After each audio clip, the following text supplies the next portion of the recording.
bukan wa mau'izatul lil muttaqin. Wa qala alaihi salatu wassalam al-mu'minuna hadhihi al-majnun kama lida'al al-qawla alaihi salatu wassalam. Hadirin mulia, majlis kita sekarang ini adalah majlis bayan. Bayan artinya penjelasan. Saya akan menjelaskan yang berkaitan dengan masalah yang sedang dihadapi oleh kita semua para ahli dakwah dan bagaimana harus kita bersikap.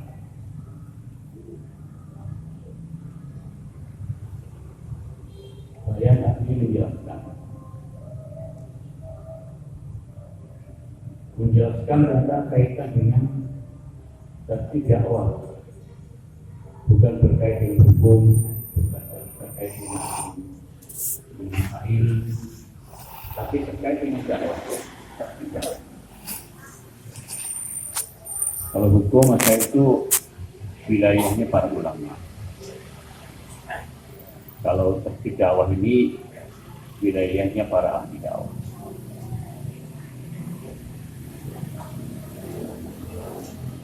Jadi mulia, bayan ini akan berguna untuk siapa? Berguna orang-orang yang bertakwa. Dan arti petunjuk akan menjadi petunjuk. Bayan ini akan menjadi petunjuk. Wa mau'izatun, dan nasihat lil muttaqin, bagi yang bertakwa. Jadi kalau kita yang hidup di sini ada sifat takwa, akan dapat manfaat ini, akan berguna bayan ini. Tapi kalau yang tidak sifat takwa, enggak berguna, bahkan akan menjadi masalah lagi, menambah masalah. Tapi saya yakin semua hadir ini orang-orang bertakwa, insyaallah ya. Alhamdulillah. Minimal kita ingin jadi orang bertakwa. Saya juga belum orang bertakwa, tapi ingin jadi orang bertakwa. Kalau ada keinginan, insya Allah akan bimbing kita. Tadi semuanya perlu diketahui ada lima sikap manusia dalam menghadapi bayan.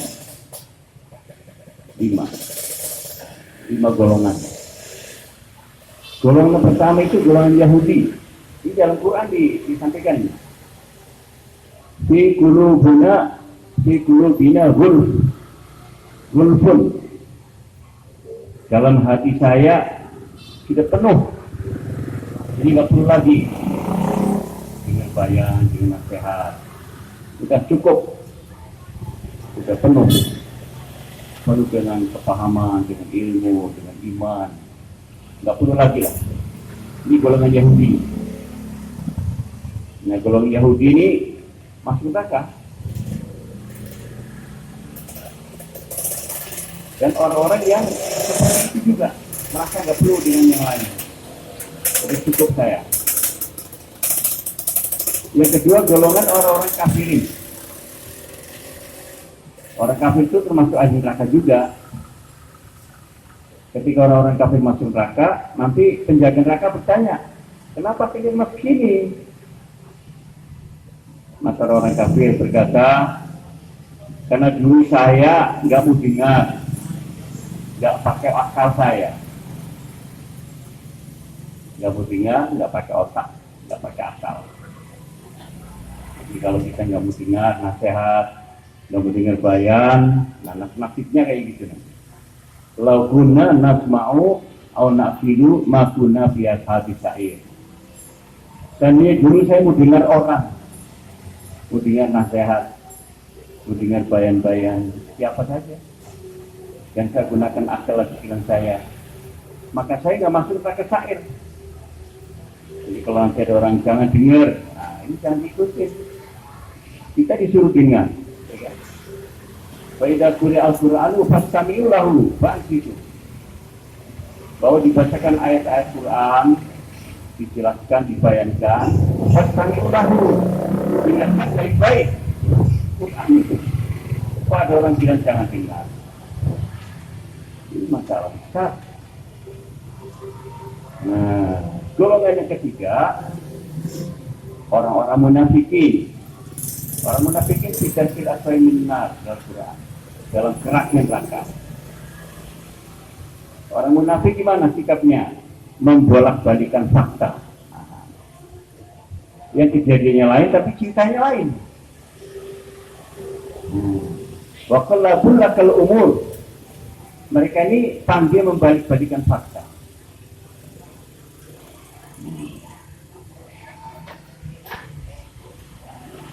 Golongan yang keempat, golongan iblis.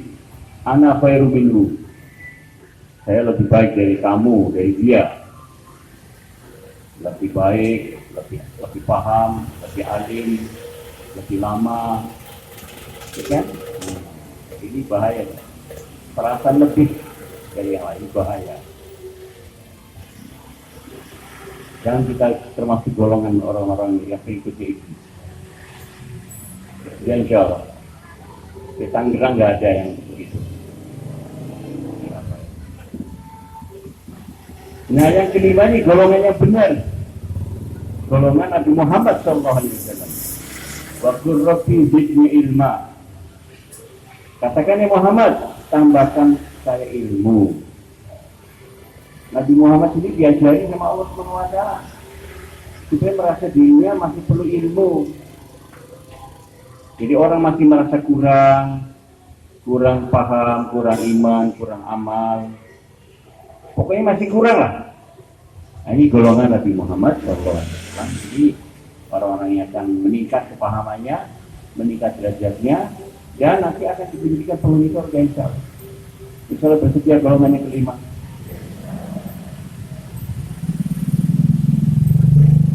Tadi dulu dia. Nah, saya sendiri dalam menjelaskan ini bukan katanya. Saya ini langsung bertanya, melihat sendiri, dengar sendiri. Sami itu, warai itu. Nah, kalau orang yang ahli usul fikih tahu, ya kan? Warai itu, sami itu. Itu syarat kebenaran fakta itu warai itu dan sami itu. Kalau tidak wakola jangan diikuti itu. Tapi yang roa itu wasam itu diikuti.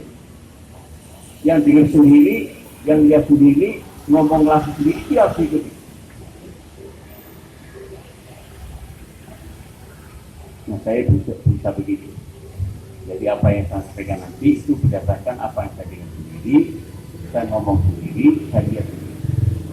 Langsung sumbernya para masyaikh, baik yang SA maupun MS. Jadi kalau di medsos katanya itu jangan didengar ya. Itu menyesatkan, bahaya. Dan juga walaupun demikian rasa takut kepada Allah. Karena yang akan sampaikan ini perkara yang penting dan menyangkut nama-nama besar. Dan ini bukan termasuk riba, ya. Karena perkara yang bersangkut dengan salah dan benar yang sifatnya umum. Umum orang tidak tahu, hanya sebagian orang tahu. Maka perlu dijelaskan supaya orang itu umum tahu. Misalnya gini, orang minum racun. Dia nggak tahu, dia pikir kopi warnanya hitam, ya kan? Tapi dia minum. Bisa nggak alasan? Saya nggak tahu. Tapi kalau langsung jadi minum, bagaimana? Ya enggak? Sakit perut, ya kan? Bisa menjadi sebab kematian. Tapi nggak bisa dibilang saya nggak tahu. Itu orang nggak tahu, tapi nggak mau saya tahu. Ya kan? Nanti tersesat lah itu, nggak bisa nanti beralasan saya nggak tahu. Kenapa dulu nggak cari tahu? Nah, yang mulia. Maka tolong perhatikan baik-baik, jangan sampai ngantuk, jangan tidur dari awal sampai akhir supaya paham. Tadi mulia, masalah yang terjadi ini sebenarnya adalah antara SA dengan MS. Itu aja ringkasnya. Bukan Nizamuddin. Ini kritik berita Nizamuddin. Tidak ada kaitan. Semua orang Nizamuddin. SA juga Nizamuddin, MS juga Nizamuddin. Jadi bukan masalah Nizamuddin, bukan Nizamuddin juga. Antara SA dengan MS. Saya jelaskan dulu SA itu siapa, MS itu siapa. SA ini adalah syuro alam. Siapa syuro alam? Syuro alam itu adalah 10 orang dulunya yang dibentuk oleh Syekh Inamul Hasan. Itu namanya SA. 10 orang. Tahun 1993. Jadi sejak dibentuknya sampai sekarang sudah berumur 21 tahun menjaga dakwah, melestarikan dakwah, meneruskan dakwah, mengembangkan seluruh dunia. Sudah teruji 21 tahun tanpa amir. Syuro alam, syuro dunia.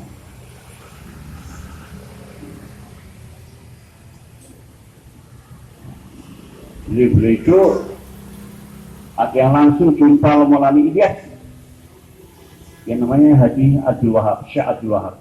Langsung Syekh Ilyas jumpa. Yang lainnya jumpa Syekh Yusuf,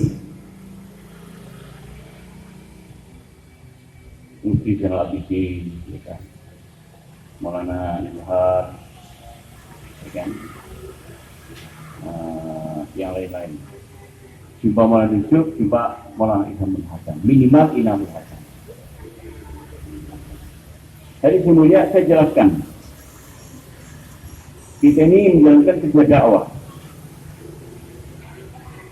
Siapa yang tahu dari pertama siapa? Siapa? Dari pertama itu Allah Subhanahu Wa Taala. Innani anallah, la ilaha illa ana fa'budni wa qimis sholata li dzikri.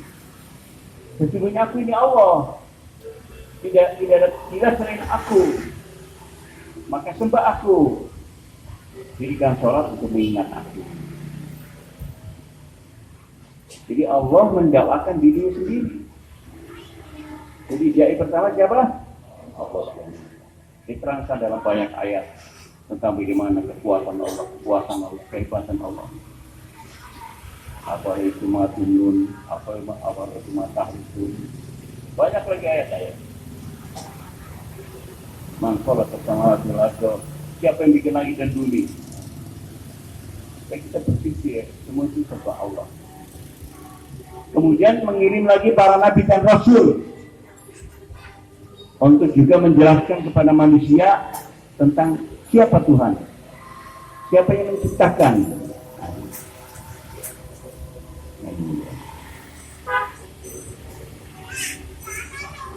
Kita mesti gimana? Di dekat sini apa di mobil? Oh, ada pesta. Tahu di sini siapa? Jangan terkesan. Hati ini mulia.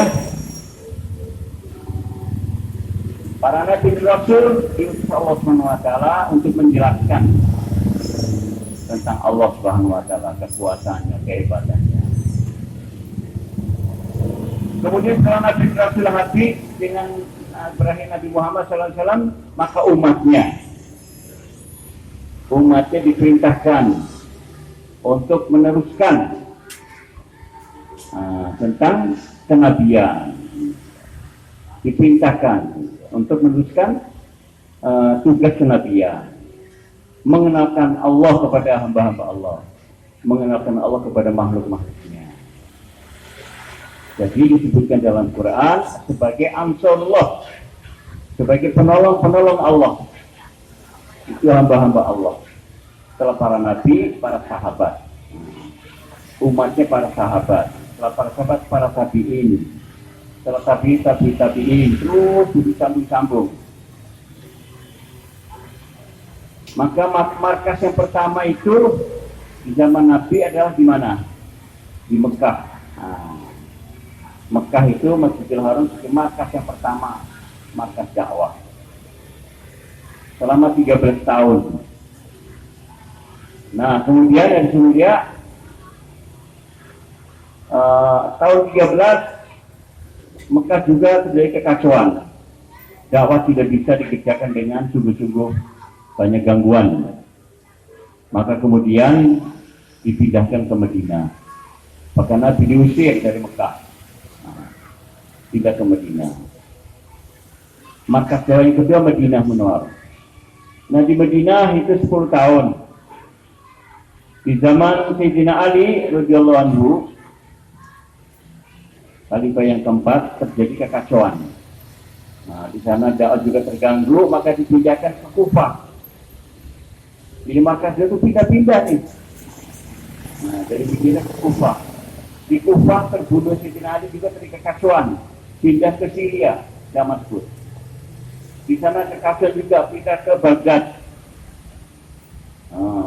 Ibadah 700 tahun di Baghdad, markas dakwah. Di sana terjadi kekacauan, pindah ke Spanyol, Cordova, Eropa. Di sana ada kekacauan juga. Kemudian dipindahkan lagi terakhir di Turki, Istanbul, Turki Utsmani.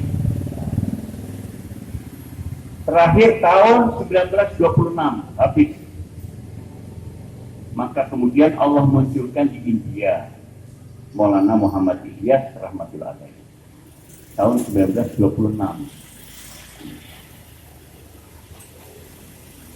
Maulana Ilyas bekerja wafat, digantikan putranya Maulana Yusuf rahmatullah alaihi. Bukan karena putranya, tapi karena kelayakan, dimusyawarakan, disepakati, diputuskan Maulana Yusuf sebagai amir kedua. Amir pertama disepakati Maulana Ilyas. Itu wafat juga, digantikan Maulana Inamul Hasan. Nah, Maulana Inamul Hasan wafat juga, digantikan siapa? Saya tahu. Gantikan siapa? Digantikan, diteruskan oleh seluruh alam, seluruh dunia, tidak ada amir. Tapi jauh berkembang seluruh dunia, tambah besar, tambah maju, tanpa amir. Sesuai dengan wasiat daripada Syekh Ilyas ketika masih hidupnya, beliau berpesan nanti ke depan tabligh tidak dipimpin oleh seorang amir. Nah, Syekh Yusuf juga diulang lagi, nanti ke depan tabligh tidak dipimpin oleh seorang amir. Nah, diwujudkan seluruh dunia di zaman Syekh Inamul Hasan, amir yang ketiga. Tahun 1993 beliau pergi haji, dikumpulkan para masyayikh di Mekah. Beliau katakan, sekarang saya sudah tua, tidak banyak uzur. Selanjutnya saya akan bentuk syuro sesuai dengan mandat amanat dari Syekh Ilyas, Syekh Yusuf, membentuk syuro untuk apa? Untuk menjaga, meneruskan, melestarikan, mengembangkan dakwah seluruh dunia. Bukan untuk pilih amir. Maka disepakati jumpa setelah haji di Masjid di Nizamuddin. Semua kumpul di sana tahun 93, tahun yang sama. Itu dibentuk 10 orang syuro dunia. Jadi syuro dunia bukan kemarin, sudah 21 tahun, 1 tahun yang dulu. Kenapa dulu nggak populer? Karena nggak ada masalah dulu. Masalah kemudian terakhir ini aja mencuat.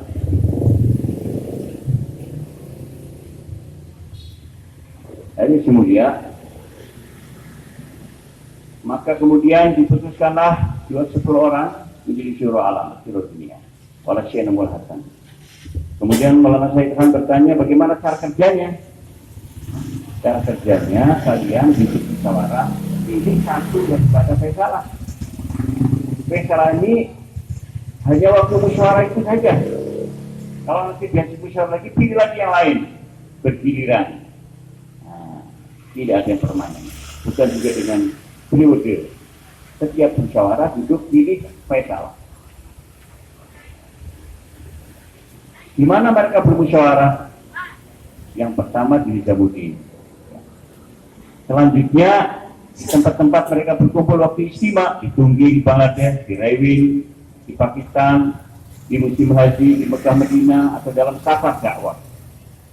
Seperti tahun 96 dulu, di Syukur Syura ada. Istimewa di Ancol, rumahnya Dr. Nur tuh, nginep di sana. Itu Syukur Syura, 10 Syura dunia, hadir semua di tahun 96.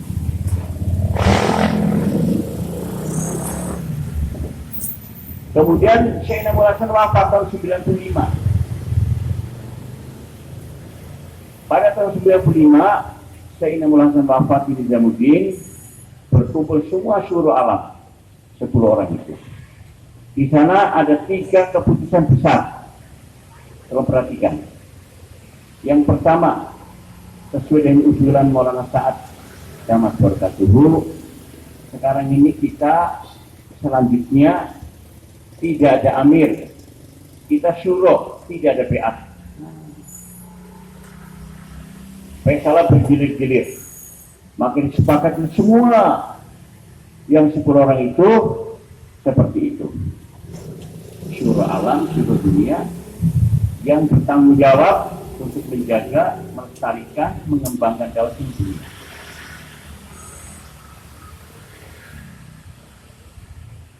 Keputusan yang kedua, manhaj dakwah atau pola kerja dakwah, ikut 3 masyayikh yang terdahulu, Syekh Ilyas, Syekh Yusuf, Syekh Namul Hasan. Kalau diperlukan adanya perubahan atau menambah tertib baru, harus dimusyawarahkan dengan sepakat 10 syuro dunia. Harus diputuskan dalam musyawarah syuruh alam seluruh dunia. Tidak boleh masing-masing masyayikh membuat tertib-tertib sendiri. Tapi sebelum dipraktekkan, diamalkan terlebih dahulu harus dengan disepakati dulu dengan musyawarah. Keputusan yang kedua. Keputusan yang ketiga,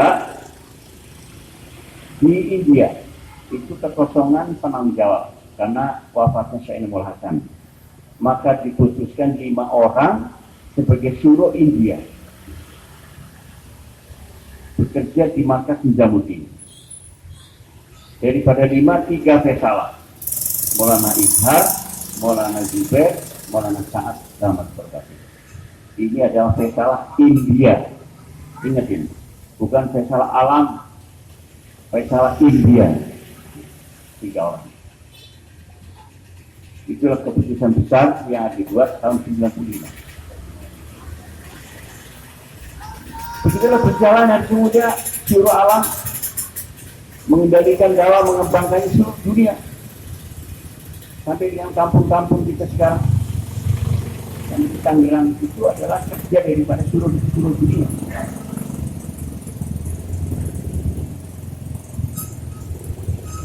Kemudian dengan berjalannya waktu, satu persatu meninggal dunia syuruh alam itu. Pada tahun 2014 Maulana Zubair pun meninggal dunia, wafat. Waktu beliau masih hidup, banyak usulan supaya syuruh-syuruh alam yang meninggal digantikan yang hidup. Tapi belum ada kesepakatan sehingga tertunda. Sampai wafatnya Maulana Zubair. Jadi tinggal 2, Haji Abdul Wahab, orang paling tua, umurnya sudah hampir 100. Dan yang kedua adalah Maulana Sa'ad Damat Barakatuhu, umurnya lebih kurang 50-an. Yang masih sisa 2. Nah, harus mulia karena tinggal 2 orang, maka desakan untuk menambah syuro alam itu dilakukan oleh para ulama, para masyayikh yang lain di seluruh dunia, PBB, orang-orang lama, untuk menggantikan orang-orang yang meninggal dari syuro alam itu dengan yang masih hidup. Maka berkumpullah di Taibing tahun 2015 ada 200 orang, para masyayikh, para ulama yang besar, orang-orang lama di sana kumpul. Di sana juga Syabdul Wahab ada, kalau Sa'ad hadir. Nah, ketika diputuskan 13 orang dipilih semua. Jadi berarti 2 plus 11, 13. Nah, waktu diputuskan 1 orang masyayikh tidak setuju. Ini mulainya masalah. 1 masyayikh tidak setuju. Saya singkat namanya NX.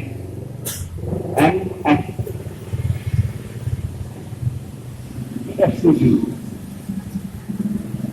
Tanpa alasan yang jelas. Apa? Karena tidak setuju dengan keputusan itu, artinya beliau pulang ke India. Nah, ketika beliau pulang ke India di Nizamuddin, mengumumkan dirinya menjadi amir. Ini masalah.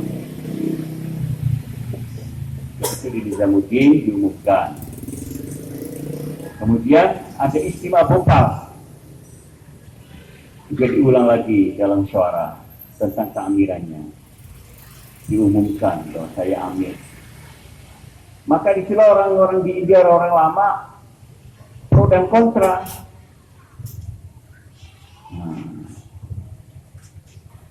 Bagi yang kontra ini, orang yang tidak setuju, orang-orang yang lama yang paham tertib dakwah. Bagaimana seorang amir itu mengangkat dirinya sendiri? Itu tidak ada dalilnya, tidak ada contohnya, tidak ada rujukannya. Seorang amir itu harus dengan musyawarah dan dilantik, ada yang melantik. Bagaimana yang dulu-dulu, kayak Ilyas, kayak Yusuf, kayak Nurul Hasan, itu ada yang melantik. Jangankan amir alam, amir India. Sekarang amir satu Tangerang ini, ya kan, kumpul lagi semua hadir. Saya amir kalian, boleh nggak begitu? Ini amir seluruh dunia, bagaimana mendirikan diri ya?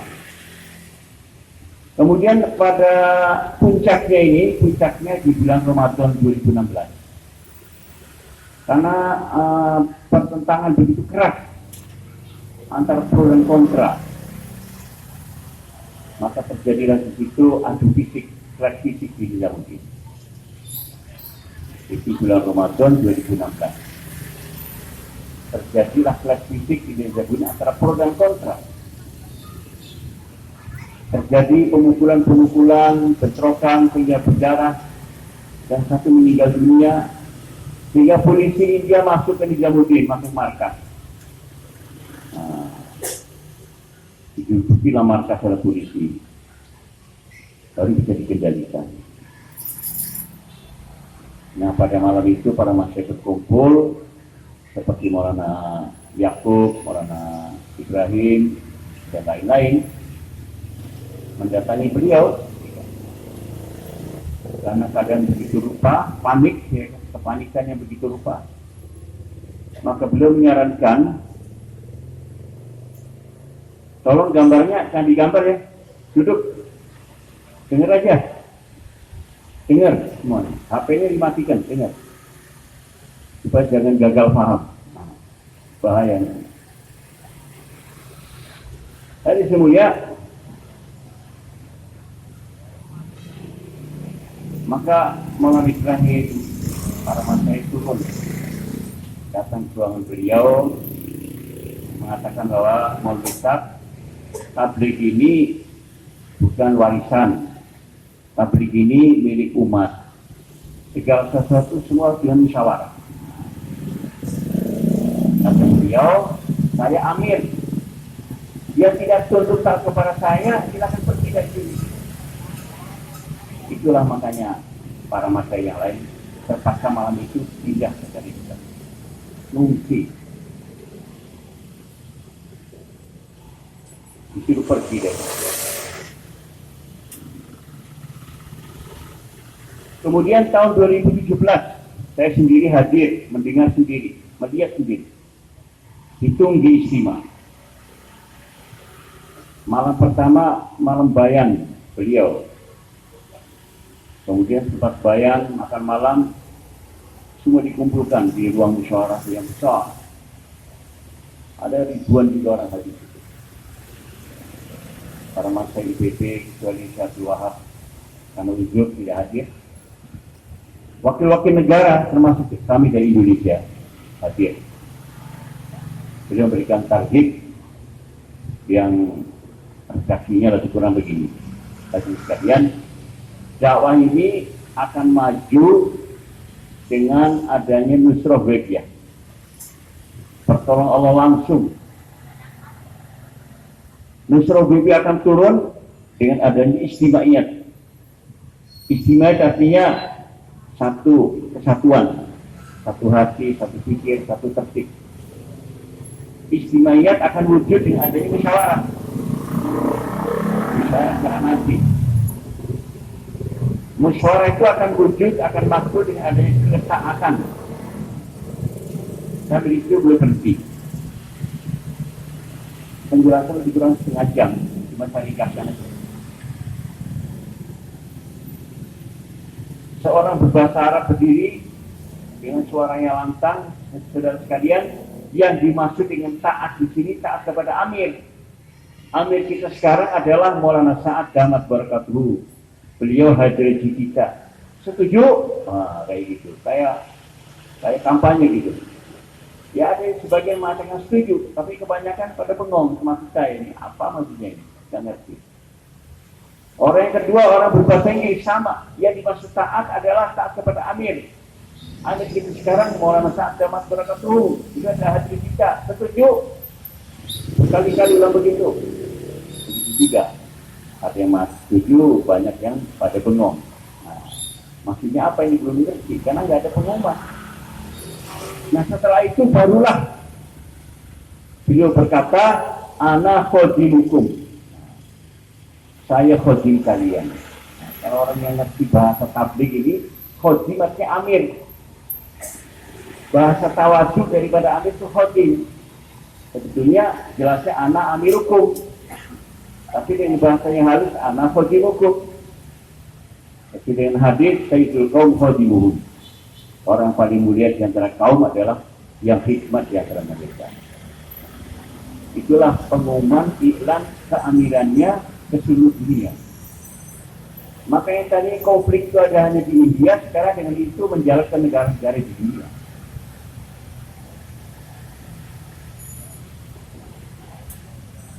Jadi sesungguhnya kesimpulannya sampai ke sini kesimpulan. Yang pertama adalah antara syuro alam yang ingin menjaga meneruskan pengendalian dengan sistem syuro. Dengan seorang masyayikh yang merubah sistem syuro dengan sistem amir. Dan beliau sendiri yang menyatakan diri sebagai amir. Ini masalah yang pertama. Jelas ya? Ini sejarah nih, kronologi sejarah nih. Bukan katanya ini. Saya ulang lagi. Masalah yang pertama terjadi huru hara di dunia dalam-dalam ini karena antara masyayikh yang tergabung dalam syuro alam yang dilantik resmi oleh Sayyidina Mul Hasan, Syekh Mandat Malamiyat Yusuf yang telah bekerja selama 21 tahun sampai sekarang ini, yang mereka ingin jaga, ingin meneruskan dengan seorang masyayikh yang ingin merubah sistem ini dengan sistem amir, dan beliau sendiri yang menyatakan sebagai amir. Yang pertama. Tentu orang bertanya, apa alasannya jadi amir? Kan gitu. Jadi yang pertama alasannya itu karena nasab dan sanad. Sanad dari Sayyidiyah, Sayyidina terus kepada beliau. Kemudian nasab aja turunan ya Sayyidiyah, Sayyid Yusuf, Syekh Harun, beliau cicik ke sini. Di nasabnya darah Sunda. Nah, argumentasi ini gugur dan rontok. Karena apa? Agama ini bukan nasab. Kalau agama itu nasab, Nabi mewarisi kepada Sayyidina Ali. Tapi setelah Rasulullah wafat, bukan Sayyidina Ali menjadi amir, tapi Sayyidina Abu Bakar, Sayyidina Umar, Sayyidina Utsman, baru Sayyidina Ali. Memang ada orang-orang yang fanatik, ya, fanatik buta. Pokoknya yang berhak itu Sayyidina Ali, pokoknya. Karena ahli bait. Bahkan menuduh tiga khalifah ini sebagai perampok khilafah. Maka apa yang terjadi? Inilah menjadi golongan Khawarij yang kemudian menjadi Syiah. Syiah yang keluar dari Islam. Itulah yang di Iran dan bagian negara-negara Timur Tengah. Itu adalah kelompok orang-orang fanatik keturunan.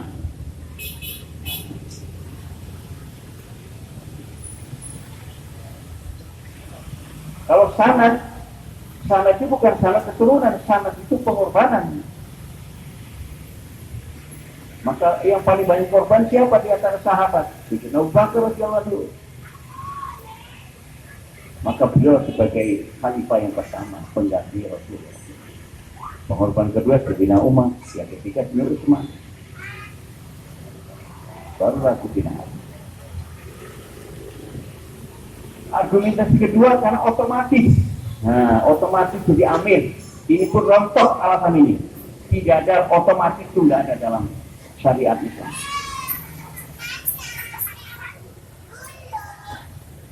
Alasannya mengikut apa yang dilakukan Sayyidina Umar radhiyallahu anhu. Ketika Sayyidina Umar akan wafat, membentuk syuro 6 orang. Ini 6 orang ini semua al-asyaratul mubasysyar. Calon penghuni surga, orang masih di dunia tapi sudah diberitakan penghuni surga, paten semua. Siapapun jadi amir semua baik semua. Tugasnya memilih amir pengganti setelah Sayyidina Umar radhiyallahu anhu. Dikasih juga tahu bagaimana caranya. Kalau 3-3 suara diulang. Kalau 4-2 yang 4 suara ada pilih amir. Ya khalifah. Kalau yang kedua juga berimbang 3-3, di mana ada Abdurrahman, dia pesalah. Dia menentukan yang mutus siapa amir. Maka kemudian 3 mengundurkan diri, tinggal 3. Abdurrahman bin Auf, Sayyidina Utsman, Sayyidina Ali. Nah, Sayyidina Abdurrahman kalau dia pesalah, dia tidak bisa menjadi khalifah dan dia tidak mau. Maka tinggal 2 kandidat khalifah. Sayyidina Utsman, Sayyidina Ali. Yang memutus adalah Abdurrahman bin Auf. Maka sebelum memutuskan 3 hari keliling seluruh kota Madinah menanyakan siapa yang layak menjadi amir. Kemudian diputuslah Sayyidina Utsman radhiyallahu. Nah, Sayyidina Utsman terbunuh, belum sempat memikirkan siapa pengganti. Maka orang-orang itu ramai-ramai datang kepada Sayyidina Ali. Nah, satu kelompok datang, wahai Ali, sekarang kamu otomatis jadi amir. Saya akan beat sekarang. Kata Junaidi, oh nggak bisa otomatis, nggak ada sih otomatis. Saya nggak mau otomatis. Musyawarah di masjid sana. Ayo kita semua ke masjid musyawarah. Sayyidina Ali harusnya otomatis, tapi nggak mau otomatis. Musyawarah. Itu contoh Sayyidina Ali. Jadi tidak ada otomatis. Dimusyawarahkan waktu di masjid, Sayyidina Ali pidato. Terus kalian kalau sekarang ada, kalau semua sepakat 1 orang yang ditunjuk jadi amir, saya akan beat sama dia. Ternyata nggak ada yang layak Sayyidina Ali. Maka saya dibeatkan menjadi amir. Jadi dengan musyawarah, bukan otomatis. Paham semua? Nah, jadi kalau orang otomatis nggak benar, contohnya nggak ada. Sekelas Sayyidina Ali pun, kalaupun bilang otomatis akan ikut, tapi beliau tidak mau begitu. Nanti jadi contoh belakang hari orang otomatis jadi amir.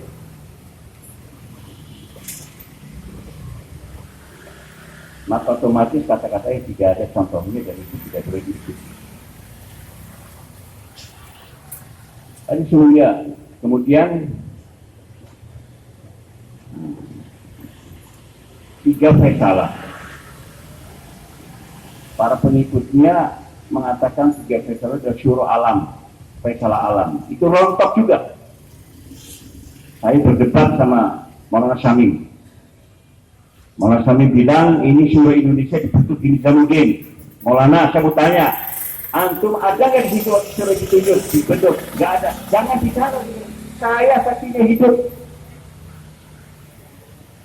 Anda jangan bicara. Syuro Indonesia dibentuk di Rewin.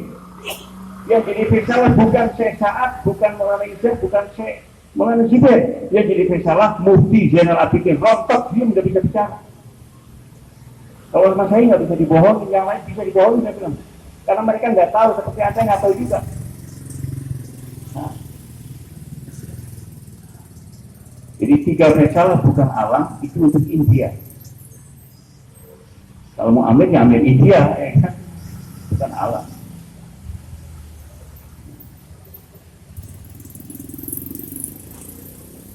Kemudian, alasannya lagi tinggal 2. Syekh Abdul Wahab, Maulana Sa'ad. Syekh Abdul Wahab sudah pikun katanya. Nah, karena sudah pikun, maka dia jadi amir. Syekh Abdul Wahab masih hidup tidak pikun. Beliau itu kalau bayang masih ingat apa dikatakan Syekh Ilyas. Tahun berapa, bulan apa, hari apa, jam apa, siapa yang waktu duduk sebelah kanan, sebelah kiri, pakai baju apa, warnanya apa, masih ingat. Nggak pikun. Ini akal-akal aja supaya orang itu mengakui. Nggak pikun. Memang dari pusar ke bawah ya kan kaki lemah, tapi pusar ke atas normal. Tensi darahnya 120/80. Ada nggak sekarang ini yang dua-dua ini? Masih di atas 200, 100. Beliau ini udah mau 100 tahun, tensinya masih 120/80. Bayangkan itu. Itu tensinya darah muda itu. Masya Allah. Bagi Allah Maha Kuasa. Allah persangkan rupanya untuk mengawal dakwah ini rupanya.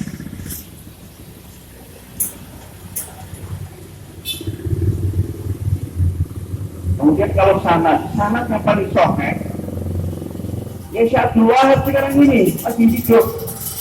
Syekh Ilyas langsung Syekh Abdul Wahab.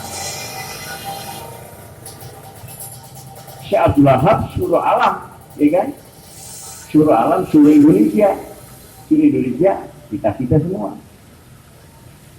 Jadi mumpung sekarang masih hidup, mari ngambil sanad ke Syekh Abdul Wahab. Nanti bulan November ada di sini Pak Pakistan. Semua hadir insya Allah ya. Dapat sanad nanti. Dengar langsung bayan itu. Itu namanya langsung itu sanad itu. Apalagi bisa cerita salaman lagi, Masya Allah. Baca Maulana Toha itu dari saksi itu 96. Beliau ini sekretarisnya nih yang nulis nama-nama dulu tuh. Siapa-siapa yang dipilih dari disuruh Indonesia itu Maulana Toha masih hidup sekarang. Waktu itu masih jadi santri di sana. Sekarang jadi ustaz misalnya. Ini soal kepemimpinan dakwah itu masalahnya.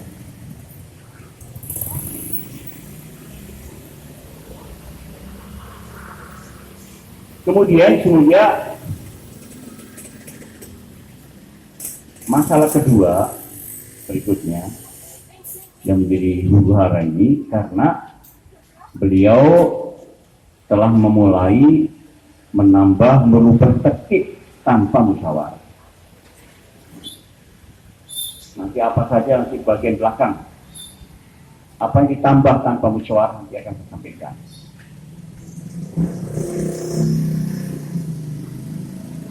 Padahal kesepakatan tidak boleh menambah tanpa kesepakatan, tapi itu tambah.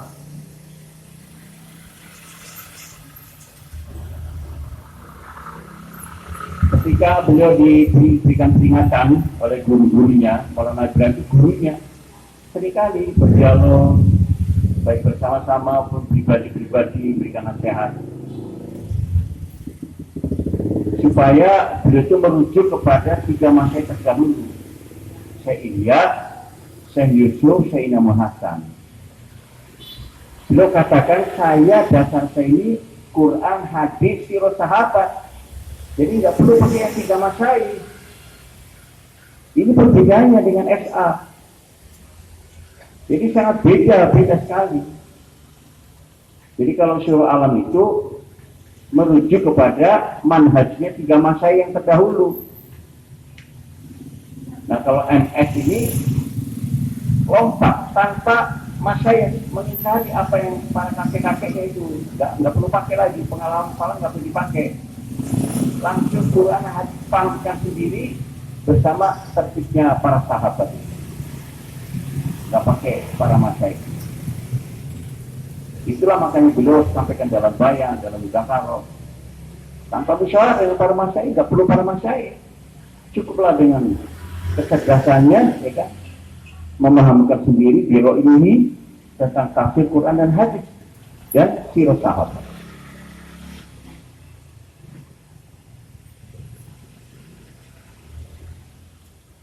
Yang ketiga, nah kalau yang pertama, kedua kan internal kita. Yang ketiga berhadapan dengan para mufti, para ulama di luar dakwah.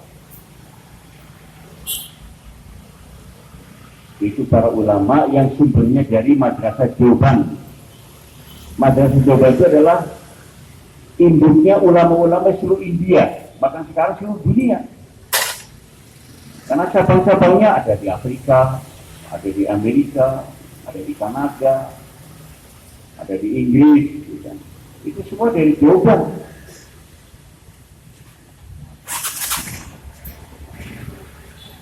Bahkan Maulana Ilyas, Maulana Islam, yang Melasan itu juga dari Saharan pun juga sebutnya dari Deoban juga.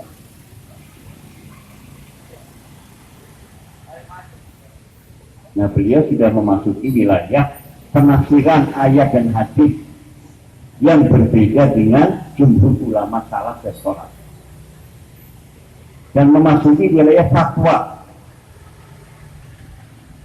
mengenai sah tidak sah, haram halal, sunnah bid'ah, ya kan, yang berbeda dengan jumhur ulama salaf dan salaf.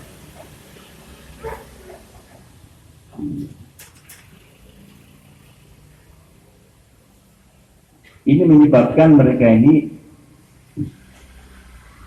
menentang kepada beliau.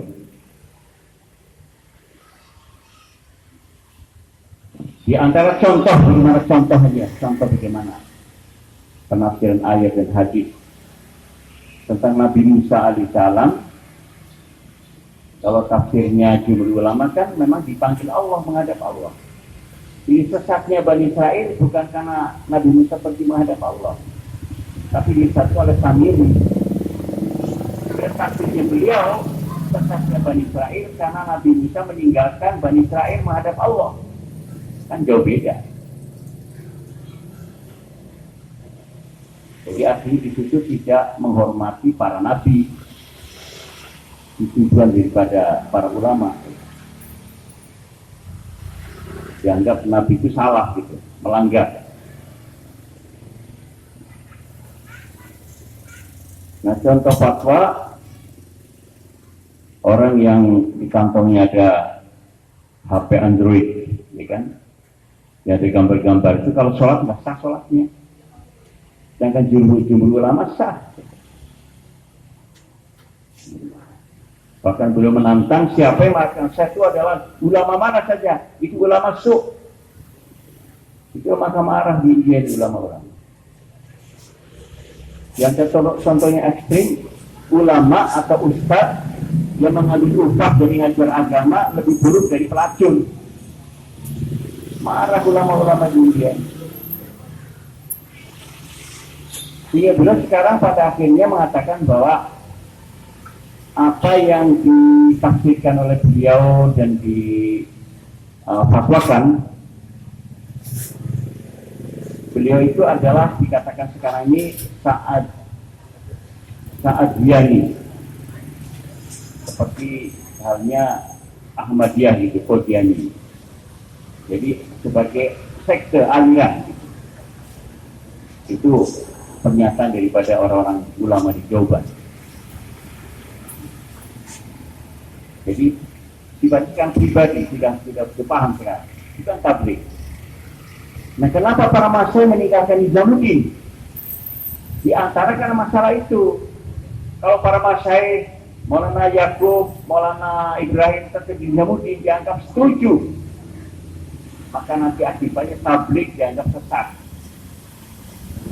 Maka untuk menjaga amal tabligh ini daripada ancaman fatwa para ulama, terpaksa belum meninggalkan Nizamuddin. Ngungsi bahwa bukan tabligh ini, pribadi beliau yang telah memberikan tafsiran dan fatwa-fatwa, bukan tabligh. Maka tabligh selamat. Itu yang sebenarnya. Jadi 3 masalah besar. Pelanggaran yang telah dilakukan menyebabkan heboh di dunia.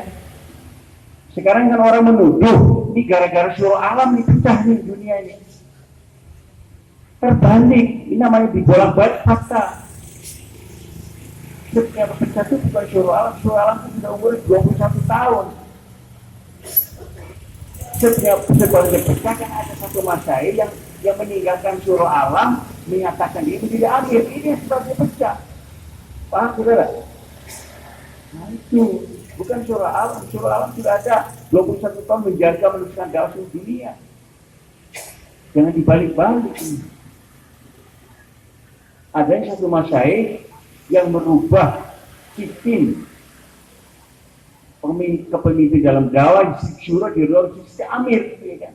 Ini yang masalah. Satu orang ini yang misah, dan bahkan beliau yang ini jadi amir dan menyatakan jadi amir. Ini sumber masalah yang pertama. Nah sekarang di Indonesia, saya harus sampaikan terbuka. Kenapa? Supaya jelas. Saya harus mengatakan itu karena saya dapat amandat dari para masyayikh, dari terutama Syekh Abdul Wahab. Ada suratnya kepada saya, kepada Syura Indonesia. Kalian sekarang keliling Indonesia, buat suasana Indonesia tenang, mahabbah, kasih sayang, hindarkan konflik sekecil apapun, tapi jelaskan permasalahan supaya jelas, supaya ngerti. Nah ini saya jelaskan, saya sudah keliling 14 provinsi. Nah sekarang tinggal jalan itu seperti ini, markas-markas supaya saya jelaskan. Sekarang Indonesia ini supaya tahu juga, rombongan pertama datang ke Jakarta, Indonesia tahun 52, zaman saya Yusuf, 4 orang. Saya sendiri jumpa satu orang namanya Abdullah Halim bin Jabuti. Dia cerita dulu bagaimana. Naik perahu dari Singapura, turun di Tanjung Priok, tanya di mana kampung Arab. Kenapa saya tanya kampung Arab? Kalau kampung Arab pasti orang Islam. Tapi kalau tanya mana kampung Islam, takutnya salah. Maka kami charter mobil diantar ke Krukut, di kampung Arab dulu. Di sana ada Syekh Muhsin bin Mahdi, itu imam masjid Krukut Al-Mubarak. Artinya karena sering rombongan-rombongan di situ, beliau dilantik menjadi amir yang pertama di kalangan orang Arab. Muhsin bin Mahdi, Syekh Muhsin bin Mahdi. Beliau imam masjid Mubarak, kiai di situ, meninggalnya wafat di Jeddah. Saya kenal baik, ngalamin saya. Nah sebelum wafatnya beliau risau juga, rombongan-rombongan datang tapi nggak maju-maju. Orang pikir mungkin ini amalannya orang Arab, Tiga orang Indonesia nggak mau ikut, orang Arab apa yang ikut. Nah, maka ada pikir, karena rombongan dari India Pakistan, cari orang Pakistan. Dicari-cari ketemulah namanya Haji Zaristan Khan. Itu orang Pakistan, lahir di Pakistan, pindah ke Indonesia, jadi warga negara Indonesia, nikah di sini, menjadi pengusaha susu di Jalan Industri dekat Kemayoran, Gunung Sahari. Di sana ada Masjid Al-Huda. Itu amir kedua, Haji Zaristan Khan. Mungkin ya ada yang tahu, kecuali yang lama-lama tuh Pak Toha tahu satu hari. Jadi amir pertama adalah Muhsin bin Mahri, markas pertama Masjid Al-Mubarak seberang Penjuru. Markas kedua pindah di Masjid Al-Huda di Jalan Industri, Jalan Gunung Sahari. Amirnya Haji Zaristan Khan. Begitu juga pada saat periode yang kedua zaman Zaristan Khan juga nggak maju-maju, orang-orang Indonesia nggak mau ikut. Dia pikirnya amal orang Pakistan, orang India. Jadi lagi. Ini kita pikir sekarang bagaimana sih orang Indonesia ikut, cari amir orang Indonesia. Dicari-cari, itulah Pak Haji Ahmad Zulfakar. Pangkatnya kapten waktu itu, ya kan, masih kapten, ya kan, luar 3 hari, maka dipanggil musyawarah, saya juga hadir musyawarahnya. Kita sekarang serahkan amir kepada Zulfakar. Maka saya jadikan mengatakan, Zul, ente sekarang jadi amir. Bilang begitu, ngomong ente jadi amir sekarang. Pak Zulfakar nanya, amir itu apa katanya? Ya nggak ngerti amir itu apa ya. Amir itu ketua tabligh begitu. Oh ketua, ya sudahlah. Kalau yang ketua ya nggak apa-apa, saya jadi ketua. Nah dipeganglah amir, pindahlah dari Al-Huda ke Masjid Kebenjeruk tahun 74 itu. Maka beliau jadi amir. Nah di zaman itu beliau kemudian berkembang di kawan, maju orang-orang Indonesia pada ngikut, ya kan? Itulah amir ketiga. Jadi pertama, kedua, ketiga sama juga. Di India juga 1, 2, 3. Dan di zaman Pak Zulfakar, ya sudah terjadi perubahan di Nizamuddin. Di kalangan para masjid tidak ada amir, yang ada syuro dan syuro alam, syuro dunia. Maka Pak Zulfakar dipanggil ke Rewin waktu itu, semua kita orang-orang lama dipanggil. Dirubah dari sistem amir menjadi sistem syuro. Banyak pilih. Ya semua kita pasti nggak ada masalah. Ya jadi amir nggak apa-apa. Ya. Nah, maka jadi syuro ada 12 orang, yang 6 sebagai pesara. Pulang ke Indonesia, bergilir-gilir antara 6 orang yang sebagai pesara. Nah, Pak Zulfakar wafat tahun 2006. Nah, yang lain itu meninggal juga, Dr. Nur meninggal, Haji Kiai Abdul Halim meninggal, ya kan? Nah, kemudian terakhir Kiai Uzeron meninggal. Jadi syuro tinggal 7 sekarang ini, 3 Faisal. Nah, setelah Pak Zulfakar meninggal, Faisal ini tidak berganti, dipegang 1 orang saja terus dari 2006 ya kan, sampai sekarang, gitu. Nah kami ini yang jadi Faisal nggak dipilih itu nggak apa-apa, kita serahkan aja, gitu. Jadi berlaku seperti amir gitu maksudnya. Tapi bukan amir, ya kan? Karena nggak ada yang lantik jadi amir. Ya kan? Maka semuanya terjadilah tahun 2017 ini di Kebenjeruk Syuro Indonesia Musyawarah. Bagaimana menyikapi perbedaan di kalangan para masyayikh. Saya usulkan kita ini datang langsung dengan tabayun. Jangan katanya, langsung tanya kepada beliau-beliau itu. Maka semua berangkat ke Bangladesh, jumpa Maulana Sa'ad Damat Barakatuh. Bertanya. Dan mutakalimnya Pak Cecep penerjemah terlebih bahasa Arab.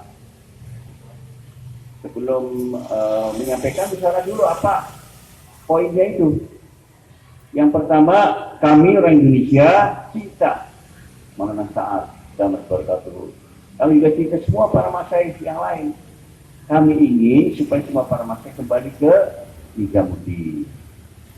Yang kedua, kami mohon kepada Maulana Sa'ad apabila akan membuat tertib-tertib yang baru, perubahan-perubahan dan fatwa-fatwa, bermusyawarah dengan masyayikh yang lain. Begitu yang disampaikan.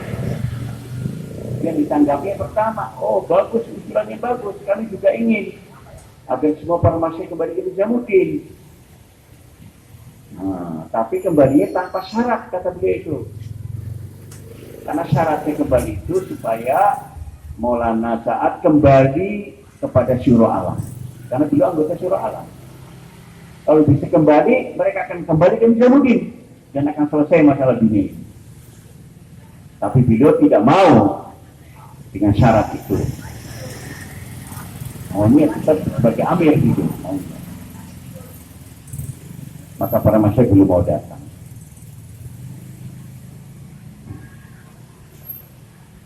Jadi sehingga kemudian apalagi setelah mendengar hari kedua tentang pengumuman keamiran seluruh dunia, jadi semakin jelas.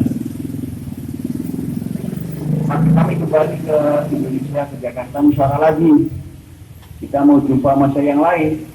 Maka kami kontak, akhirnya diasalkan supaya kita pergi ke Pakistan, ke Rawing. Di sana ada Jabudama. Bulan Maret. Kami di sana juga jumpa semua para masyayikh. Jumpa Syabdul Wahab, Maulana Yaakob, Maulana Ibrahim, semua masyayikh ada di situ. Yang dari Nizamuddin pun ada di situ semua. Kecuali Maulana Sa'ad nggak ada.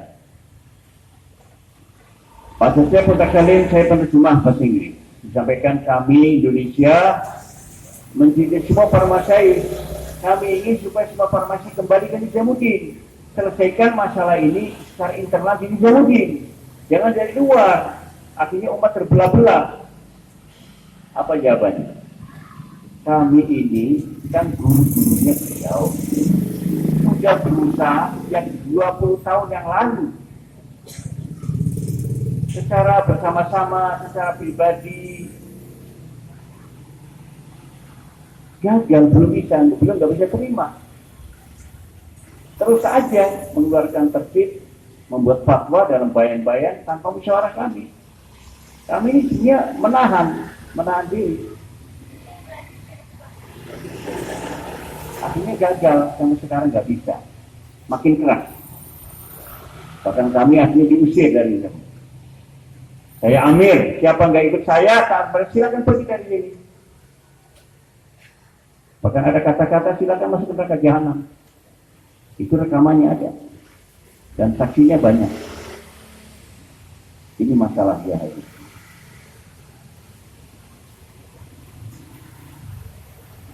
Nah kemudian kami setelah itu musyawarah seluruh Indonesia di satu ruangan. Bagaimana sikap kita sekarang sudah tahu semua. Maka mulailah Pak Cecep bicara.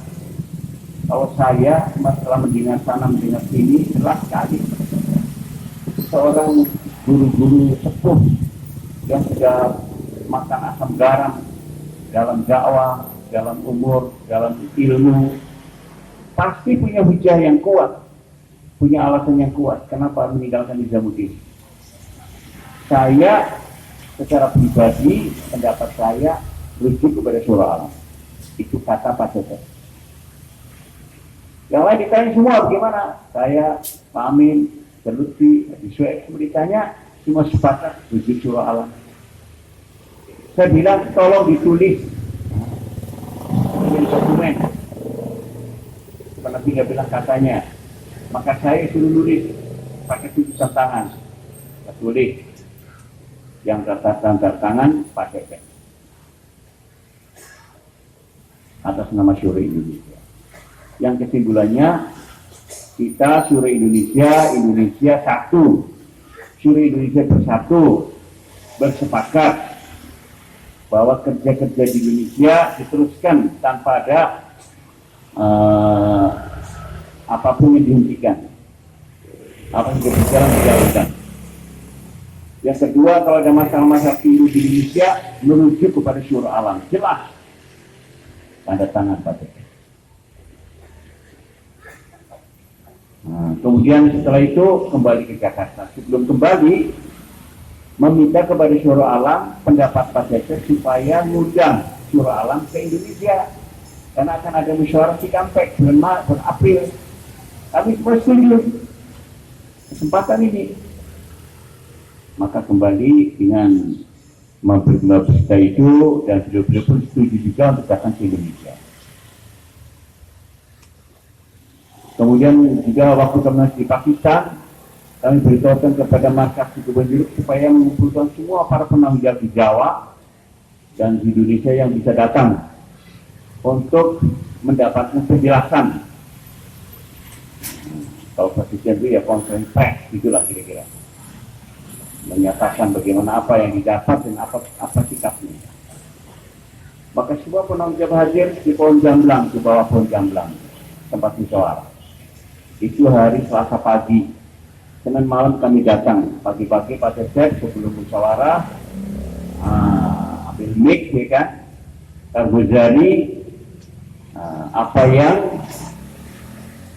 perjalanannya berjumpa daripada para masyayikh Maulana Sa'ad di Bangladesh, di Pakistan, dialog-dialognya, kesimpulannya bahwa Indonesia, syuro Indonesia menuju kepada syuro alam. Itu resmi, itu semua orang dengar. Nah, setelah itu ada undangan dari Malaysia untuk menghadiri istimewa di Malaysia. Syuro-syuro diundang. Semua syuro bersepakat tidak mau hadir karena di Malaysia ada konflik yang berat sana itu. Jadi kita nggak usah hadir. Tapi Pak Cecep bergerak ingin hadir juga. Alasannya, saya datang ke sana bukan mengikut, mau menjelaskan sikap Indonesia. Keren banget ini, Masya Allah. Supaya mereka bisa ikut cara orang Indonesia. Tapi ternyata apa? Setelah di sana hadir, nggak tahu apa yang dibicarakan. Kesimpulannya, para masyayikh dikirim oleh MS mau juga datang ke Indonesia hadir musyawarah nasional Indonesia. Jadi pulang ke Jakarta bawa berita buruk.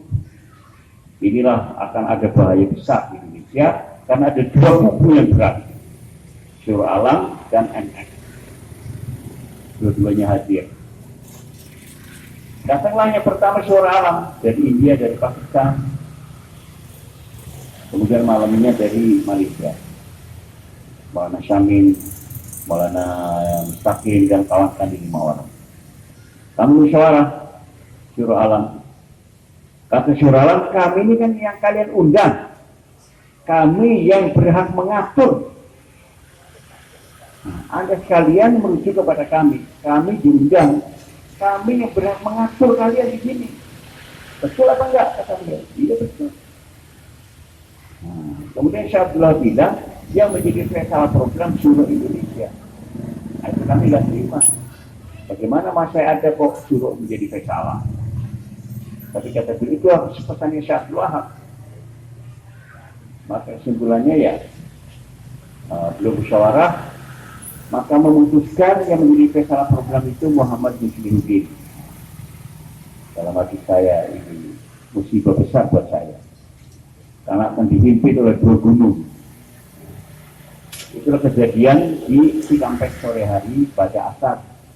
Ketika musyawarah program, saya pesalannya, sehingga orang-orang katakan Muslimuddin kudeta. Ya karena nggak pernah ada pesalah kok, para masih ada kok orang lokal jadi pesalah. Tapi ini terjadi. Maka saya secara konsekuen memberikan porsi semua program kepada Syuro Alam. Maka berontaklah yang sebelahnya, marah besar. Maka sebelum mari kita masuk kamar, saya katakan bahwa saya ini sebagai pesalah bukan mau saya, tapi saya diputuskan atas kesepakatan Syuro Alam dan Syuro Indonesia. Nah, kenapa saya putuskan Syuro Alam? Karena mereka yang kami undang dan mereka rujukan kami. Adapun para masyayikh yang dari NS, antum-antum ini adalah masyayikh kami di atas kepala kami. Tapi kami mohon kebesaran jiwa. untuk tidak ikut program di mimbar. Karena apa? Kalau antum di mimbar pasti akan terjadi benturan. Nah, antara dua doktrin yang berbeda, akibatnya kami akan tawuran di sini. Antum pulang di sini 3 hari, kami yang abah pun sampai hari kiamat pulang di sini. Akhirnya dengan penjelasan saya sudah terima. Kalau begitu ya kami nggak usah bayar, nggak apa-apa. Kemudian berikutnya ada usulan orang Medan. Baiklah, kami pun terima, para masa ini nggak bayar nggak apa-apa, tapi kami minta waktu khusus dari Maulana Sami berikan pengarang kepada kami khusus Medan. Debat lagi, akhirnya disetujui besok pagi hari Jumat habis subuh di tempat musyawarah khusus Medan, penanggung jawab Medan bersama Maulana Sami. Katanya siapa yang mengumumkan, siapa yang ilan, siapa yang beritahu. Kata Pak Cecep, Muslimuddin. Baik, kalau itu saya akan sampaikan. Katanya lagi, siapa yang diundang di sana? Medan saja, apa yang lain? Kata beliau, Medan saja. Baik. Habis subuh saya ilangkan, saudara sekalian, mimbar hanya satu, mimbar utama. Semua seperti tidak di sana para penonton. Di sini hanya khusus penonton Medan, ada ucapan dengan Maulana. Yang siap pertama siapa? Teman saya, Pak Cecep. Bukan Medan, semuanya di sini penanggung jawab. Dalam hati saya mati saya ini, Masya Allah. Ini apa lupa? Apa sengaja nggak ngerti kan? Padahal amanah itu hanya Medan. Tapi sekarang disediakan semua hadir, semua juga teriak, semua minta hadir. Itulah terjadi bombardir itu, pembakaran massal, orang saling bayang. Awalnya Nizamuddin, kita orang Nizamuddin, kita harus taat Nizamuddin. Siapa yang tidak Nizamuddin, mereka adalah mujrimin, mereka penjahat, mereka sesat, mereka makar. Nah, begitu. Maka ditanya siapa yang Nizamuddin? Ditanya lagi pakai di mana? Saya Nizamuddin. Inilah awal perpecahan ini. Ini bukan syuro Indonesia yang pecah. Teman saya meninggalkan syuro Indonesia, ikut mendukung Maulana Sa'ad. Itu aja masalahnya. Pecahnya di sini. Bukan syuro alam, nggak ada urusan dengan syuro alam. Beliau dan syuro Indonesia sepakat syuro alam. Tapi beliau sendiri keluar dari syuro alam, mendukung MS. Itu sumber masalah. Kemudian terjadilah kondensasi, pertemuan di media, kan gitu. Dan Pak Cecep pun hadir di sana. Bahkan lebih tegas lagi di sana, ikut mengundang. Maulana Sa'ad mengundang supaya hadir Nizamuddin 25 Mei. Di situ Pak Cecep ikut tanda tangan, saya ikut mengundang untuk hadir. Dan Nizamuddin. Itulah kemudian makin parah. Dan ada rekaman bayang Bayi Safik namanya. Yang begitu rupa juga sama seperti itu. Orang-orang yang mana syuro alam, gak ada syuro. Syuro itu gak ada dalam syariat agama. Ini orang bodoh saya bilang. Dalam Quran ada namanya surat Asyuro, ada. Ada nggak surat Al-Amir Al-Khilafah, ada nggak? Nggak ada Asyuro ada. Wa amruhum syuro bainahum, ada dalilnya. Kok dibilang nggak ada? Syuro alam sudah ada 20 tahun bekerja. Dibilang nggak ada, bagaimana? Kami ingin memunculkan seorang amir, seorang khalifah.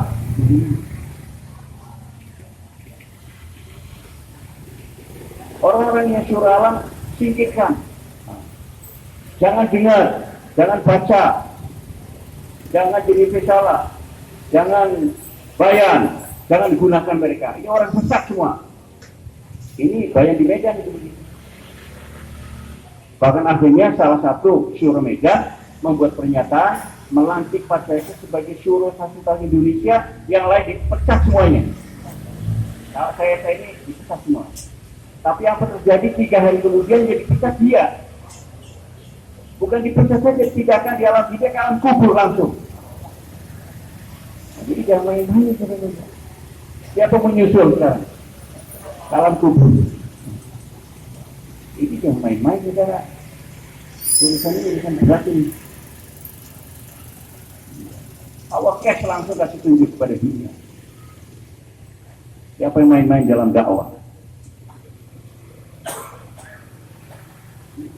Itu kemudian pertemuan di Semarang, pertemuan di Temboro, semua.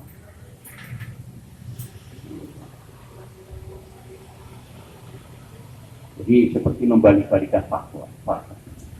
Syuro Indonesia sudah ada sejak tahun 96 sampai sekarang. Yang resmi ini Syuro Indonesia tinggal 6 orang, yang satu tinggal Nisa di Kebun. Saya nggak tahu apa jadi Syuro dan nggak lagi. Tapi Amir bisa siapa klasik jadi Amir. Yang resmi yang Syuro Indonesia ini dia dilantik Syainul Hasan tahun 96 kira ini yang resmi. Nah ceritanya ringkasnya Pak Cecep falsafat ke seluruh Indonesia. Ulang tanggal 20 Juni saya menjadikan markas, saya ditunjuk sebagai pesalah oleh Syuro Alam sampai akhir Juni. Beliau datang 20 Juni. Saya Guzari, Pak, ini kami buat begini tidak ada perubahan. Yang berubah hanya pesalah. Nah, supaya bergilir, saya bertugas sampai akhir Juni. Bagaimana pendapat Bapak? Sekarang Bapak sudah hadir di sini. Kata beliau, nggak usah dirubah, kayak dulu aja. Maknanya beliau tidak mau pesalah bergilir, pegang sendiri. Ini saya kasih tahu, memang begitu sudah disampaikan. Supaya ngerti maksudnya. Nah, bahkan beliau katakan, mulai sekarang Kebun Jeruk ini markas untuk yang menuju kepada MS. Yang Syuro Alam silakan pergi ke Ancol. Jadi kami yang diusir dari Kebun Jeruk. Nah, bukan kami mau pindah ke Ancol, nggak mau. Kami disuruh pergi. Maka teman-teman semua pergi ke Ancol. Tinggal saya yang saya nggak mau pindah ke Ancol. Saya memang Syuro Alam, tapi saya nggak mau pindah. Kenapa? Saya sudah hampir 40 tahun di sana, hari-hari di Kebun Jeruk. Dengan Pak Zulpaka, dengan Pak Cecep. Dengan Pak Cecep nggak ada masalah, pribadi nggak ada masalah. Hanya masalahnya karena manhaj aja beda.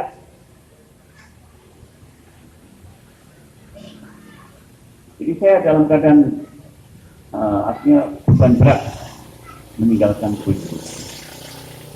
Nah karena itu saya disuruh safar 14 titik di Indonesia untuk mensosialisasi keadaan, dan saya berdoa kepada Allah bagaimana saya harus ini, apa di Kebun Jeruk, apa di Ancol, atau di mana saya ini.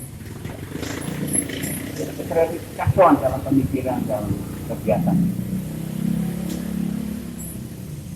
Nah waktu saya dalam safar itu dari guru saya ini di Jawa. Beliau sebagai pembimbing rohani kepada saya waktu saya masih muda. Umur sekarang pun sudah lebih 90 tahun. Ya. Orang ahli ilmu, ahli takwa, ahli riyadhah, ya. Mendukung kepada usaha dakwah ini. Beliau didatangi Rasulullah SAW dalam mimpi. Kata Rasulullah, kasih tahu sama Muslimuddin, kata Nabi kepada guru saya, kasih tahu Muslimuddin, cepat tidak ke Ancol. Ikut Syuro Alam, itu yang di atas hak, ikut mereka selamat. Itulah dasarnya saya, aslinya hati saya merasa tenang, dan kalau istilahnya saya rela pindah ke Ancol sampai sekarang. Atas saran daripada Rasulullah, perintah seperti itu kasihnya kepada diri saya.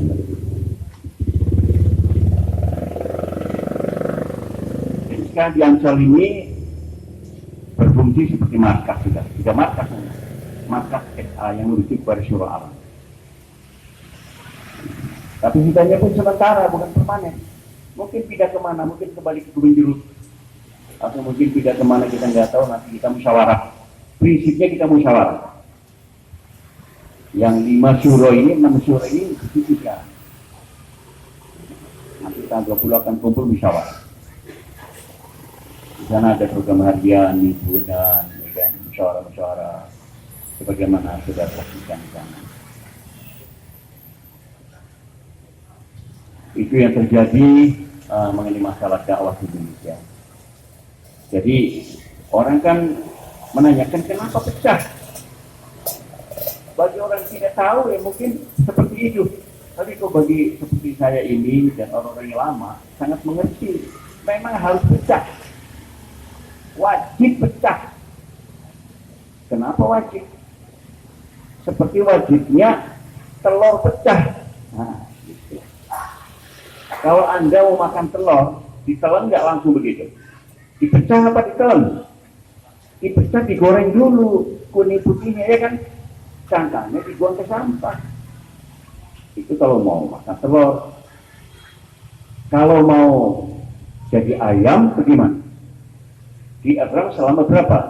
21 hari. Harus pecah apa enggak? Jangan, ini bagus kok dipecah. Ya kalau nggak pecah ya busuk itu. Nggak jadi apa-apa, dibuang semua.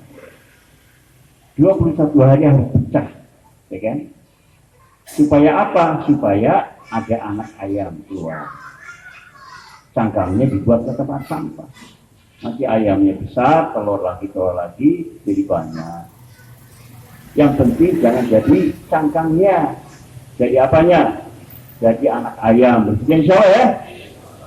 Supaya berkembang biak dakwah ini. Begitu. Kita semuanya anak ayam semua. Ya jadi dai semua. Dari seluruh alam. Tapi semuanya sampai satu lahap yang terkesan.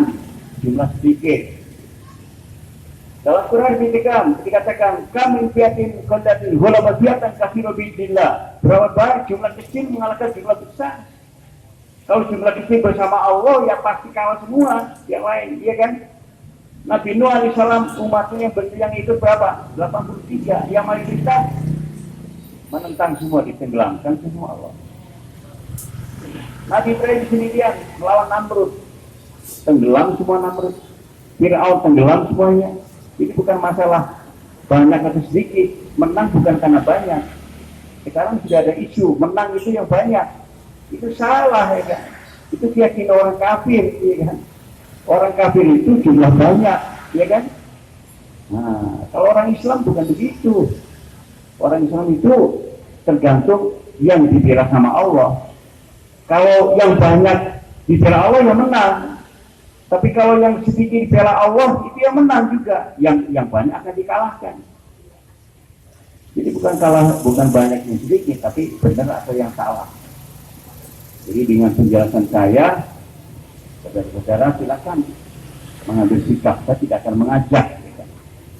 Kalau kayak sikap saya SA, tapi nggak ngajak saya ke SA. Saya ngajak kepada Allah aja dan Rasulnya. Qul hadhihi sabili ad'u ila Allah. Katakan inilah jalanku mengajak kepada Allah, bukan mengajak kepada MS, kepada SA. Itu salah kalau kita mengajak begitu. Bersedia insyaallah. Kemudian apa-apa saja yang harus kita kerjakan. Kalau SA itu makomi 2,5 jam. 2,5 jam itu tidak harus di masjid, bisa di rumah-rumah, di kafe-kafe, di toko-toko, di kantor, di ladang, di pasar. Dakwah tahdzib di mana-mana. Ini bedanya kalau DTI, MS itu harus dibawa ke masjid kek. Ya, silakan kalau mau bisa, pilih aja. Mana lebih mudah? Yang mudah yang 2,5 jam dakwah di mana-mana itu. Itu dari dulu sudah zaman Sayyidah seperti itu. Dan berkembangnya dakwah seperti itu di dunia ini. Kemudian untuk malam istimewa, kalau SA itu mengajak orang-orang umum walaupun nggak keluar sebanyak-banyaknya ke markas, kenalkan dakwah ke markas. Ikrom, gitu. Kalau MS nggak boleh membawa orang umum. Yang ke markas hanya orang yang sudah pernah keluar walaupun 3 hari. Kemudian kalau keluar, kalau SA itu taklim hanya 2,5 jam. Nah kalau MS taklimnya harus 4 jam. Nggak boleh kurang 4 jam. Kemudian kalau SA keluar, Amir boleh bawa HP Amirnya. Tapi itu keperluan, bukan telepon ke rumah. Nah, yang lain boleh telepon itu keperluan, tapi bukan telepon ke rumah. Urusan kerjaan nggak boleh. Kalau MS sama sekali nggak boleh bawa HP. Tuh. Kemudian talim rumah kalau SA itu hanya 2. Talim kitab, fadilah amal, plus fadilah sedekah, dan 6 sifat. Kalau MS 5. Silahkan pilih. Kemudian kalau SA ada jor-jor profesi. Pelajar mahasiswa ada istima, ada jor, dokter-dokter, para insinyur, pedagang, petani, gojek kalau sekarang ini. Nah, kumpulkan itu. Saya sendiri mengalami di India dulu profesi-profesi itu. Nanti kan berkembang itu. Misalnya kita mulai insya Allah ya. Nah kalau MS nggak boleh, kan itu bisa belah umat. Makanya usaha mahasiswa mati sejak 12 tahun yang lalu kena dihentikan ya. Kalau dulu di kampus-kampus tapi bersifat, masya Allah, terkenal. Sekarang nggak ada suara, nggak mati sekarang. Ini ada sekarang Salafi, PKS, ya kan? HTI, tablik terkubur semua ada. Karena dihentikan.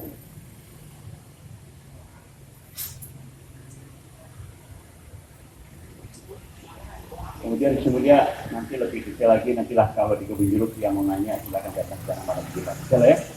Malam Jumat, malam suara yang belum paham nanti datang ke sana akan dijelaskan lebih detail lagi. Mengenai apa-apa,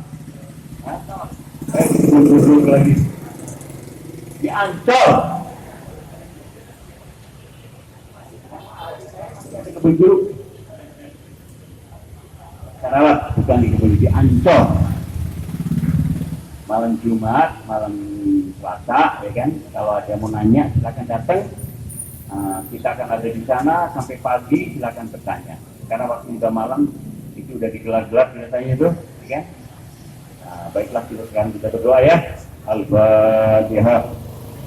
Alhamdulillahirrahmanirrahim. Bismillahirrahmanirrahim. Alhamdulillahirabbil alamin. Arrahmanirrahim. Maliki yaumiddin. Iyyaka na'budu wa iyyaka nasta'in. Ihdinas siratal mustaqim, siratal ladzina an'amta 'alaihim ghairil maghdubi 'alaihim waladdallin. Allahumma shalli ala Muhammad wa ala ali sayyidina Muhammad kama barakta ala sayyidina Ibrahim wa ala ali sayyidina Hamid. Ya Rahman Rahim, ya Rahman Rahim, ya Rahman Rahim, ya Jalal ya Allah. Orang kami Allah bersama kami, doa dari ibadah kami, doa para pemakai di dunia, doa seluruh ahbab di Indonesia di Santara di dunia. Ya Allah, berikan kepahaman kepada kami sebagaimana kepahaman kepada Nabi sahabat. Ya Allah, berikanlah pertolongan perlindungan kepada kami sebagaimana keberikan kepada Nabi sahabat. Ya Allah, berikan kepada kami kekuatan kemampuan dirinya sebagaimana kepada Nabi sahabat. Ya Allah, berikanlah kami istiqomah dalam amal ini. Ya Allah, berikanlah kita dalam hati kami rasa cinta kepada sama ahbab, sesama muslimin, dan berikan cinta juga kepada selama manusia, ya Allah, dan jadi kami asbab hidayah kepada semuanya. Ya Allah, satukan hati kami, satukan diri kami, satukan hati kami, dan jadikanlah asbab hidayah bagi seluruh alam. Rabbana taqabbal minna innaka antas samiul alim wa tub alaina innaka antat tawwabur rahim. Subhana rabbika rabbil izzati amma yasifun wa salamun alal mursalin walhamdulillahi rabbil alamin. Ada amalan ini dari Syabdul Wahab, baca 101 kali. Ini akan terhindar dari rasa pikun, ya kan? Allahumma firli, ikuti. Wahtarli. Allahumma firli wahtarli. Artinya, ya Allah, pilihlah aku dan pilihkan untuk aku yang terbaik. 101 kali. Ini hadis Nabi. Yang kedua, baca doa Rabbana, ikuti. La tuzigh qulubana ba'da idh hadaytana wa hab lana min ladunka rahmah innaka antal wahhab. Habis sholat sekali, berapa kali silakan. Ya Allah, jangan kau pelihara kami setelah kau berikan hidayah kepada kami. Kemudian Allahumma arinal haqqa haqqa warzuqna tibaa wa arnil batila batila warzuqna ijtinabah. Artinya, ya Allah, tunjukkan kepada kami yang itu benar dan berikan kepada sesuatu mengamalkannya, dan tunjukkan kepada kami yang batil dan berikan kepada kami untuk meninggalkannya. Ini baca juga setiap hari atau pagi. Kemudian 3 salat hajat. Supaya Allah tuh kokohkan kita dalam dakwah ini. Pertama, habis zuhur, sholat tahajud 2 rakaat. Kemudian sebelum tidur 2 rakaat. Waktu habis tahajud 2 rakaat. Baca doanya itu yang biasa dalam fadilah amal. La ilaha illallah karim dan seterusnya. Kalau semua berniat, semoga Allah terima insyaallah. Sekian saja kita akhiri dengan majlis. Di para majlis subhanallah bihamdihi, subhanakallahumma wa bihamdika, nasyhadu an la ilaha illa anta, astaghfiruka wa atubu ilaik. Assalamualaikum warahmatullahi wabarakatuh.